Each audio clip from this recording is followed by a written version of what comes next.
Top of the Morning is a YouTuber Jacksepticeye's coffee brand. So absurdly good coffee, but it blew up. Like our audience went crazy for it. Very bootstrapped. So I'm on the floor, I'm shipping packages. Customer feels good because they know they're talking to a real person and that person cares.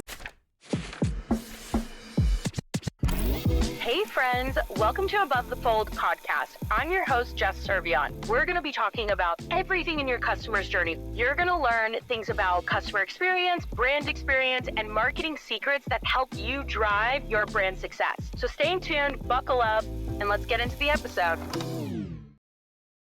Welcome back to another episode. I'm your host, Jess Cervellon, and this week I am joined by the lovely Kenzie McAndrew, who is Director of Marketing at Akira Coffee and does work with Top of the Morning. I'm going to let her take it away and tell you all about her dual life. Dual life, yes. Hey, thank you for having me. This is awesome. I know we've been meaning to hang out and catch up, but we have a lot to talk about. But yeah, Top of the Morning, Akira, kind of split personalities between fully into this one brand of Top of the Morning, trying to get it to that next level. And then also Akira, which very startup, bootstrap, we've been growing it for a while now. And building that team has been a journey. And, we're going through it. We're growing and putting all those pieces together to build a brand that lasts forever and that we can keep going with it. Yeah, I hear you, girl. I hear you on that startup sustainability and that building the team. Mm-hmm. What employee, not to be employee number, but what employee hire were you with Akira? Yeah, so my journey is actually kind of interesting because it started before Akira. I was with a candle company called Faya Candles. And I started with Faya Candles when I was in school. So I went to school for graphic design and media arts. So during that time, I had reached out to this local candle company called Faya Candles. I was like, hey, do you want a logo rebrand? I'll do it for free. I'm just a student. And that trickled into me working with that owner. Her name is Sarah. And I was with her for those few years, building that brand. And then in 2020, I got a phone call from Sarah hey, we're merging companies with this company called Akira. And at that point, so it was me and Sarah at Faya. And at that point with Akira, it was only David, who's my CEO at Akira. Mm-hmm. And so really, and then at the time at Elise as well. So I was really number 4 as we merged then. And so at that point when we merged, it kind of took off into we're building this, we're a super small team. We had our first big deal was with FabFitFun, actually. So we had a deal with them to make thousands of these reed diffusers. So it was the 4 of us. This was during COVID too, just making an assembly line, filling all of these, reed diffuser bottles to get out and get going. We were asking all of our friends to come help us. Yeah. And then at the same time after that, I would go and, start working on the website for Top of the Morning, because that's the year that Top of the Morning launched. Yeah. So it's it's always been kind of this, as you know, very bootstrapped. So I'm on the floor, I'm shipping packages, and then I'm going to go do some design afterwards at the same time. So long story short, it's been, because I started with Faya 2016, I want to say. So and then Akira was 2020. So yeah, that's crazy. I honestly love startup life where it's you're shipping the packages, you're going to do the marketing campaign. I think that's really fun. I'd love to double click into Top of the Morning, because for anybody who doesn't know what Top of the Morning is, could you explain that? So Top of the Morning is a YouTuber Jacksepticeye's coffee brand. So it's absurdly good coffee. So we have a ton of fun. So it's coffee, tea, hot cocoa. We take pride in very good quality products that we do. We take the time and care. Thank you. And we have a lot of fun, and we've been building this brand since 2020. And, we're lucky we have an amazing creator to work with he has, 40 million subscribers on YouTube at this point. So it makes my job easy because it's that top of funnel is really taken care of from the very get-go. Right. And so during this journey, it's okay, I'm becoming more of a master of that middle funnel. But Top of the Morning is, it's out there and it's a great product. And, we have a great community as well, very loyal community who has a lot of fun with us. So. Yeah. But I think that that's like a really interesting take that you just hit on, because I used to get this a lot with Feastables, right? Like, you can acquire that customer, and Mhm. it's really easy to acquire that customer because you have the influencer a part of it. Mhm. But retaining them and Mhm. actually keeping them around is really where the work is, Yep. right? Like, you have to have like a really sick brand experience. You still have to do all of the marketing levers, but not only that, like, also have to put out a quality product Yep. I in order agree. for it to keep them around. Like, they'll come and they'll buy your product, but they're not going to stick around if the product is shit. Exactly. You know, how did you guys, for top of the morning, now I'm like thinking a little bit more here, but for top of the morning, like, how do you like collect feedback and then kind of like put that back into like product development? Yeah, so we use, I mean, we between like our customer support team, our socials, our like even like email surveys to get out, yeah, to like ask them like, and I think we're gonna do one soon on like, even outside of like coffee and CPG items of like, what do you guys want to see? What do you guys want? And because I think we've surprised ourselves at some points too, like, and I think one of like the biggest we've had to go back and forth on like testing as well. So testing products on like, all right, like we for April Fools like a few years ago, we decided to do it was called a clean bean. So it was soap made out of like coffee grounds. And it was one of those where like we didn't test at that point. Interesting. So it was literally shaped as a coffee bean and Hmm. it was soap and it just had it, but it blew up. Like our audience like actually like went crazy for it. And like to this day, like they keep asking for it back, keep asking for it back. And we're like, that's not like, like it's not our main product at all. And we don't know Yeah. if we're going to bring it back. But, we want to listen to them and we want to like, put out those surveys so we get a better idea and we can, do our job better Yeah. in the end. Yeah. So I think that that's like really important though, is getting that customer feedback, right? Like, Mhm. from anything, like a marketing campaign, surveys, or just listening to the community. Because again, going back to, you can acquire that customer all day long, but you still have to worry about like retaining them and, upping their lifetime value with you. You know what I mean? And like, in order to do that, you have to do the traditional marketing levers still. Yep. Or I would say marketing and customer experience levers. And I don't want to say it's a common misconception, but I think in the creator world, people think like, oh, it's just super easy. You go in and it's like you're just doing it and like it's all done. But I actually think working in like the creator and influencer market, like especially with products, is actually harder than a traditional product. And for you, you're on the Akira side and you're on top of the morning. Like, I'd love to just kind of get your opinion about like the differences of working in both sides. Like, would you agree with that opinion that I just gave? That products. That it's harder in creator world than it is in regular products. And I just mean like harder and from like a customer's perspective of keeping them around. Of keeping them around. I don't know if it's harder because for me, like there's already that hook of like, okay, like, Mhm. like they have a connection with that creator. And like we aren't the creator as the brand, but we are like parallel. And so we are like embodying like Mhm. content and material that like is relevant for them as a fan of the creator as well. So like, Yeah. even like all of our campaigns, we're not just selling and we're not just like pushing products. Like we're trying to put out stuff that's also like entertaining them or make them Right. feel something. Yes. And so like for us, it's like we have like before we sign on with like any like, creator and like there's been ones too, like it is more difficult, but like it's the highly engaged creators who will give us like the information of like their audience and like really we go through this discovery phase to like really like to understand them and to not know because there's going to be back testing and it's a Yeah. whole journey, but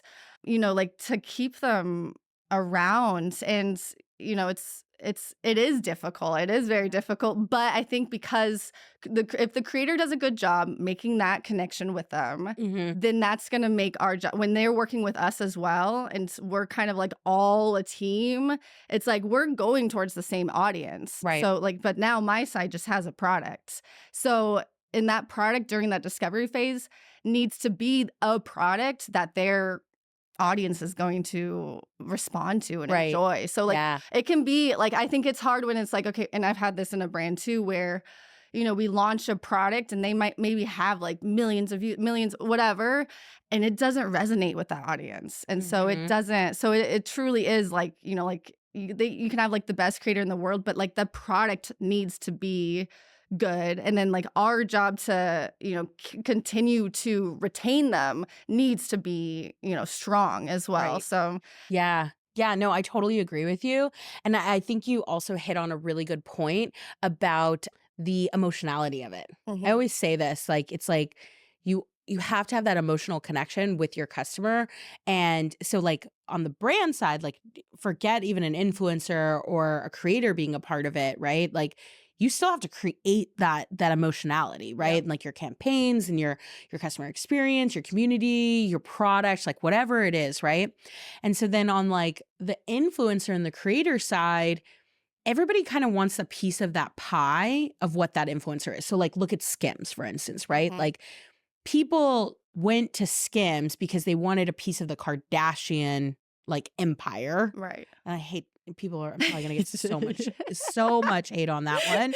But it's true, right? Like, you know, Jill in Ohio doesn't live in Los Angeles where it's like all stars and celebrities and, you know, this like imagination of what like a celebrity's life is, right? And maybe Jill is a fan of Kim Kardashian. Listen, don't hate me. I'm sorry we're talking about the Kardashians, but this is where we're going, okay?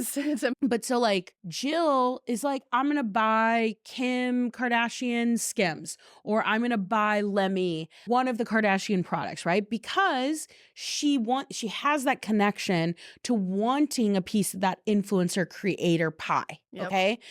And then on the other side of it though, those products have to be dope. So listen, Skims, I'm a lady. Skims are actually really good. I'm not going to lie about it. Don't hate me. I'm so sorry I said this. Lemmy, the same thing. That product, Lemmy's the Kourtney Kardashian one. Okay. But I actually found it not because I knew that it was attached to Kourtney. Yeah. I actually found it because I was like, saw it on the shelves at Erewhon. Don't hate me because I said that too. But I found it on the shelves of Erewhon and I was like, oh, this is actually a really good product. And like, I started double clicking into like the product itself. And I was like, dang, like this is actually like a really good like supplement like product, right? Like, and I actually enjoyed taking it and I loved the branding. It took like the boring branding of supplements and made it fun, right? Right. But my point is, Jill in Ohio is going to buy the piece of the pie, okay, from her favorite influencer. And then what's going to keep her around is the product quality itself and the community building and the experience that she's having as the consumer for that brand. Absolutely. I'm a psychopath. Aren't we all? I'm like, let's talk about the Kardashians today. I'm like, people are going to be like, I'm skipping through that section. But yeah, anyway, I just think, and you also, so going back to what you were saying though, the other cool thing that is like when you goes to like the marketing campaigns, you have to like make them so entertaining. Like there's, the antes are just like so much higher. Totally. And the quality of work is so much higher when you're working with an influencer or a creator. You can't operate on like an 80-20. It's got to be at 110 all the time. Yeah. Would you agree? I mean, like maybe because I come from like the Mr. Beast world where it's like, that's got to be like up here, No, totally. you know? And you feel that too. And I mean, of course too, like when you do have the strong, we have the data to back it up. So it's like you have to like, you know, be at that level. And like, that's why too, like when we do go into like the planning process of like these campaigns, it's like, I'm taking my time and I'm kind of like going back and like what has worked, what's going to really resonate with our audience specifically. I think one of the my favorite ones that we've done in the past and that we're going to keep doing is for like Mother's and Father's Day. Like we know like, like the audience here, and like this can be like a tough time for people, for like our audience and for like mothers and fathers and our creator as well. And so we have like, you know, a couple like campaigns going out, like, hey, get your gifts, here's a discount, whatever, the usual ones. But leading up to that, we send a campaign like, hey, we like know this is a hard time for some of us. Like, if you want to opt out and not have like additional campaigns, like push opt out, like here's like, please. And it feels good for me to do that one because we get a lot of like positive responses from that. They're like, oh, you like care, like, you know, like, because some people do, like, they don't want to see that like in their inbox for the next couple of weeks because it's a tougher time for them. Right. And so stuff like that, where it's like it really gets, you know, like we want people to feel that way. And so like if those ones feel good. Yeah. Yeah. Man, going back to that like emotional connection and like just like understanding that audience. I mean, and maybe this tactic doesn't work for necessarily every brand, right? But I'm not going to name names, but there was another creator brand that I actually was doing some email marketing and like social marketing for them. And one of the things it was really interesting because I like walked in with like the Feastables mentality of like design and beautiful and all of this stuff, right? But then like I kind of forgot about the brand voice of a different creator, right? And so this creator in particular, he's very like attached to his audience, has an emotional connection in the sense of like, okay, if it's Mother's or Father's Day, like he's very like thoughtful about like let me give my people like the opportunity to unsubscribe or being like thoughtful about like it could be a trying time for you right now, like completely understand, like, and he writes like that too, right? And like he's very open and raw and honest. And so my point is though, is I initially walked in with these like highly designed like carousels for social and like email and all these things, and it was hitting, but it wasn't hitting the same. And this was actually over the holidays, and it was like hitting, but not the same, right? And then when we just dumbed it down and made it text-based only, and like from his voice, it hits so much differently. We have the same thing where it's like having that human language and just like let it flow as like you're emailing your friends. Those ones do, you know, it was such a better connection with them. Most of the time. So that has like really been for us as well, like those text only emails. It's interesting. Because I never used to write when I started getting into like email marketing. Those I was never doing those at all. And I was doing like the highly designed, making it super pretty, wanting it to pop. Because I'm from design and like, you know, branding as well. So it's like, I loved, and I still, you know, those are still like fun, of course. But like the actual like understanding like the psychology behind like people. And then, you know, just being real. Like people love that. People want that.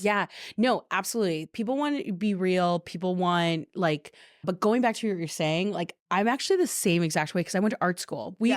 Kenzie and I this is the first time we've actually sat down and chatted, but we've been friends. But like we got introduced with each other, so we like are learning about each other right now in this moment. But I also I have the same exact mentality as you because I went to art school. So when I look at marketing and I look at design, and also again, like not to, but like also working under like a Mr. Beast company, it's very about like spectacle and like beautiful and like just, you know, putting out the best work, right? So I, as a marketer, have been, you know, mostly come from that design background, and I forget sometimes that like a text only is gonna hit, and it's honestly, it pains me not to design it. I'm gonna be honest with you.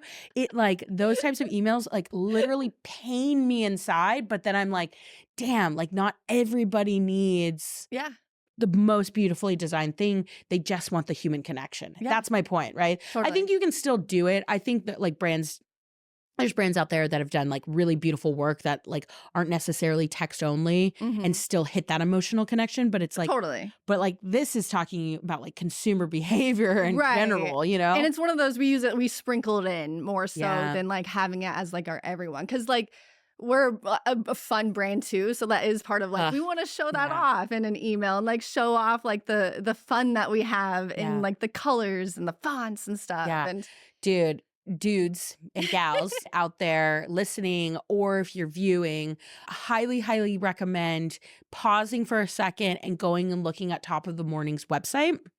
It's so beautiful. It's so fun. It's a brand experience, but also like you guys have these like beautiful subscription boxes, like the entire experience, the entirety of the customer's experience through Top of the Morning is so thought out and like different details.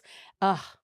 Okay, first, they're not subscription boxes, just so everyone knows. Bundle boxes. Bundle boxes. Sorry. So you got, yeah. Not subscription, bundle boxes. But subscribe and get a bundle box. Yeah. Subscribe and get a bundle box. But no, we have such a fun, like that experience when you do receive a box of like, so if you want to try like all the coffees and you open up and it's like, you're the barista now. And it's like, we have like the branded tissue paper, the branded tape and stuff. Yeah. And to me, like, I work like very closely with like our brand, like our product development and our brand managers to like make this all come to life. So we kind of get like both sides of as we're like creating. And because to me, like I mean, we're both the same where it's like that experience is so magical when you receive something and it's like the quality, the look, and then the way it makes you feel when you get to open it up and have this. And that's one of my favorite things to see like on socials, people, and we repost a lot, like when people, tag us, we always repost it because it's like they get so excited and we get excited seeing it because we know that feeling is so awesome. And yeah. Well, going back again, it's giving them a piece of that pie. It's giving them a piece of that Jack pie. Yep. Right. Exactly. So it's like so that bundle box is such an experience, but even like the entire website is an experience, right? Like emails it's just cream of the crop, my friends. I'm telling you. I will link everything out in the show notes, but also during this episode airtime, you might see my own personal video on TikTok of the bundle box that I took like months ago. Awesome. Anyway, so one question that I actually have, and I know that you might not sit really closely with this team, but like it kind of came up when we were talking. So, Feastables, right? Feastables and actually this other creator brand that I was just telling you guys about too, that I don't want to name names, but in the like support side and in the community side, we would constantly get messages of like, I love you, man, like, or I love you, Mr. Beast, or this or that, like whatever. Do you find your guys, like as you're building the community, do you guys respond to those? Not as we've like gone more and more. Yeah. Not as much, but we do respond to a lot though. Like, especially like if it's like a DM, like there's a certain point though. Like there's obviously like the people who like, I think we've had like a couple, like, I think like every single week they'll say, I love you just to do it. And for like a while, like we'll engage, but like we're a small team too. So it's like, it's just a bandwidth as well of like, okay, I can't do every single message. And especially when we like first rebranded, we were responding to like every single thing. And at a certain point, it's also like kind of like losing like the magic too of responding to like everything. Whereas like right now, like we love, like when we love to be funny. So like we'll do like a post. We think we're funny because we are funny. But people. I'm funny. I'm funny. No, but our audience is so freaking creative and funny. And so they'll comment and we'll be like some genius freaking whatever hilarious poem, like, and I'm like, damn, you can do my job. And like, but like stuff like that, it's like, okay, we're gonna like recognize that or like really hype you up for like those like really special ones, but like more like the broad ones, like it's like we really can't do every single response. And so it's hard to. It's really hard. Yeah. Dude, it's so hard. Like I had to put in and whatever, I might get some heat for this one too, but just kidding. I'm not going to get any heat. So completely switching gears just because, I want to make sure that we highlight the fact that you are a marketer at heart. I'm going to ask you marketing campaigns that you love to run and why. Okay. So we've run we did one campaign with, I think it was called with Mindfire. So it's pretty much like connecting your email audience with postcards. So then it's kind of like this customer journey where anyone who was like in our like email funnel that had already purchased we would send them like a postcard for them to actually do a survey, which was helpful for our like data and to like understand like what they wanted to see next, and then also gave them a discount, and then like ultimately like get them to purchase again. And so that was really like the only time. It was actually really interesting to get some of that data back, because I haven't really done too much like with like print material as much for like marketing. It's mainly been digital. Yeah. But it's something that I would like to kind of explore a little bit more, just to kind of see. And I think, I mean, I have like 10 different brands. And so it might be one of those things too, where it works better for one and not the other. So I'd want to dig into more of like, you know, what that would look like, especially with like cost and stuff. But yeah, have you had experience as much with it? Because I'm so much in the digital world. I know, which is interesting. It's actually a really interesting take, because we've done like billboards. Yeah. Like one billboard before, and then like another brand did other billboards too. Yeah. So like what's interesting is like the Feastables one, didn't see a lot of return on it. Yeah. Might have been location, whatever, or just like, you know, testing out one time.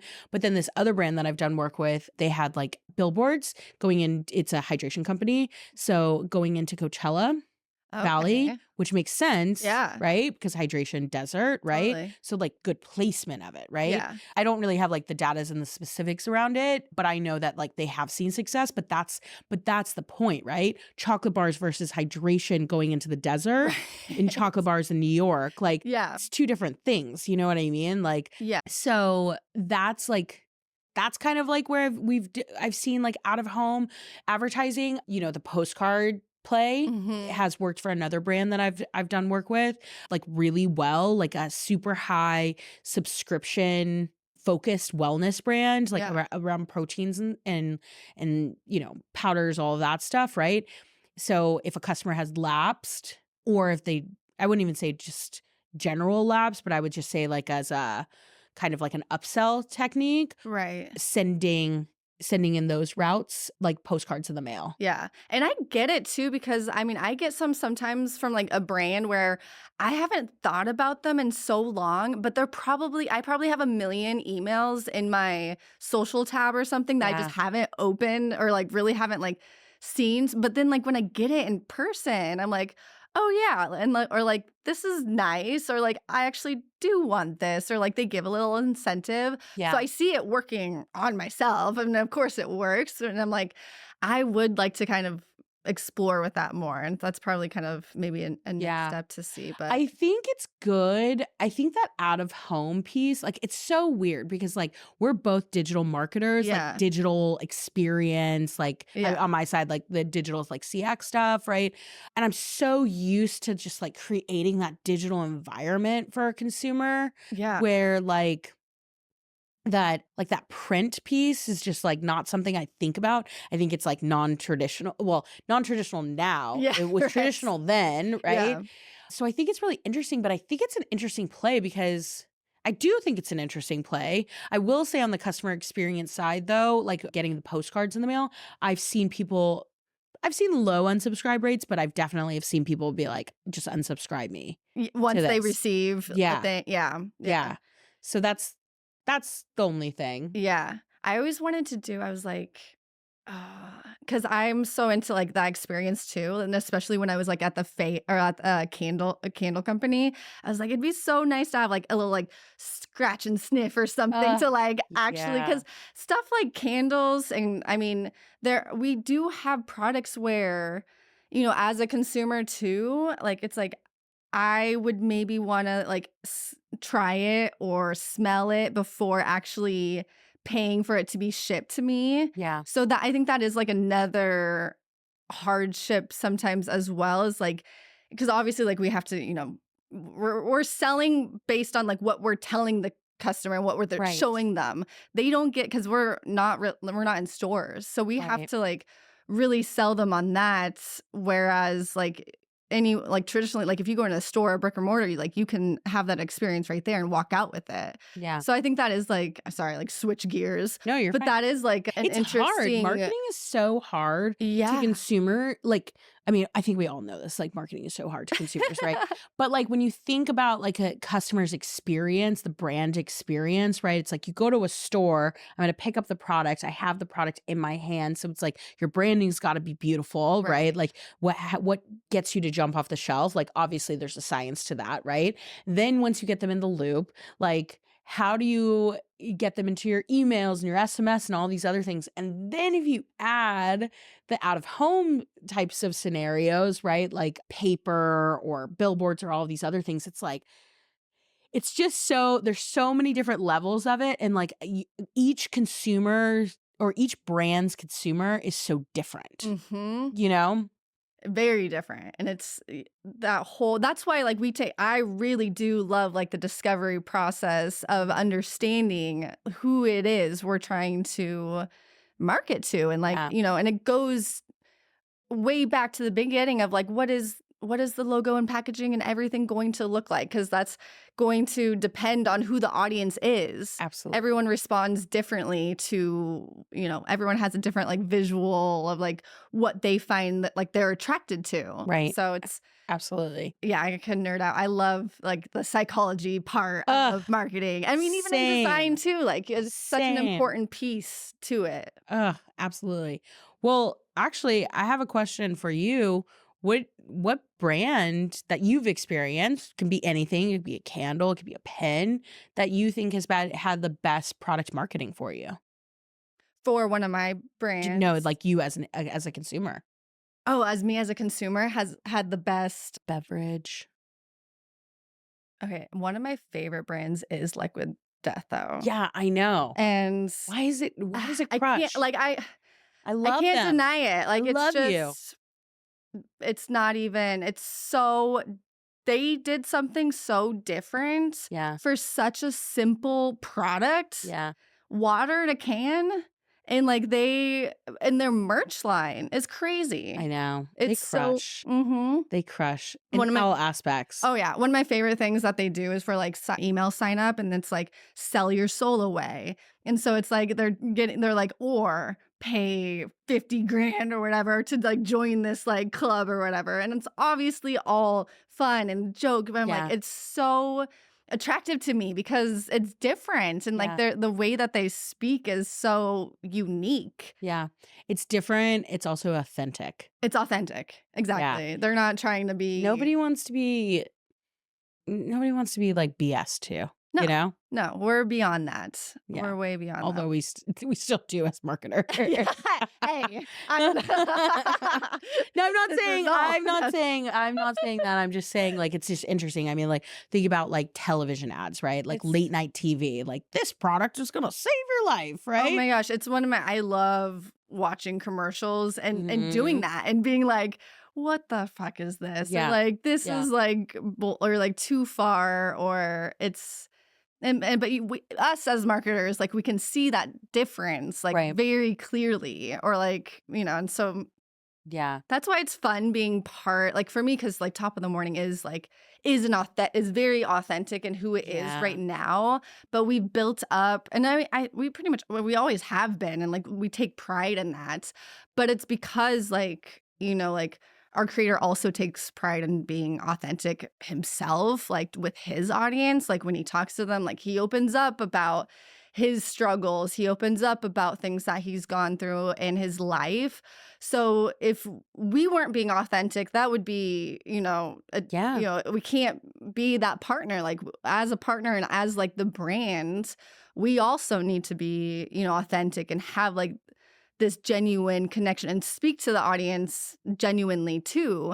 And so it is something like we have like taken a lot of pride in, but oh my God, there is a lot of bullshit out in the marketing world. I know. I'm aware. I know.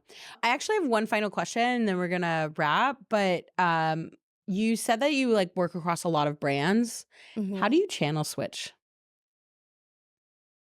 Do you have to compartmentalize your time? I do. And because I'm one, like I will stress myself out if I'm trying to like switch between like too many like tasks or little things that I need to do. So, and especially like if it's like I like kind of like really getting into like that whole like persona of like who I need to be, because I have drastically different brands. Yeah. So it's like I have, Top of the Morning is here. We work with like Smosh and Bad Friends. And like, so Bad Friends are like these, like two great like comedians who have like very raunchy humor, and like we can kind of do what the things that they do and say, and like it allows me to kind of get into that character as well on email. But it like that tone of voice compared to Top of the Morning tone of voice is like so different. So it is like I just need to like take my time and like, block off my time of like what I'm working on, or I'm just going to kind of like go in this loop and it's not going to get done because I'm just like, switching between too many things. So that's one thing I have been like needing to get better at, or like honing in on, is like, all right, this is for this block period, this is for this brand, and then getting into that mental like, okay, like I'm the audience, I'm the consumer of this brand, and let me create some dope shit. Yeah. I know. I mean, I think that's the best. The piece of it though is like time blocking. Yeah. Otherwise it's just all like have to all over the place. All over the place. All right, my girl. Well, we are at the end of the road. Awesome. Kenzie, where can the people find you? They can find me Instagram, LinkedIn. It's all Kenzie McAndrew. And yeah, I hope I see you again soon here in Austin, Jess. This was awesome. I'll be back. Don't you worry, totally. Girl. All right, everybody out there. Thank you for tuning in, and we'll see you and hear you next week.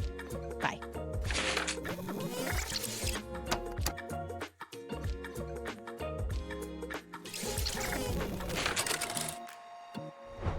Dang, we've made it to the end of the podcast and you're still here. So thank you so much for listening to Above the Fold podcast. For the best of this episode and every episode, be sure to follow us on Instagram and my YouTube channel. And for deeper dives on the secrets to brand success, don't forget to subscribe to my weekly newsletter, Sunday Postcards.